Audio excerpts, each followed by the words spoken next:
من المؤمنين رجال صدقوا ما عاهدوا الله عليه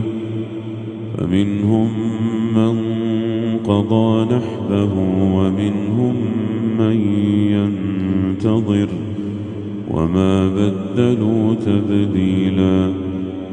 ليجزي الله الصادقين بصدقهم ويعذب المنافقين إن شاء أو يتوب عليهم إن الله كان غفورا رحيما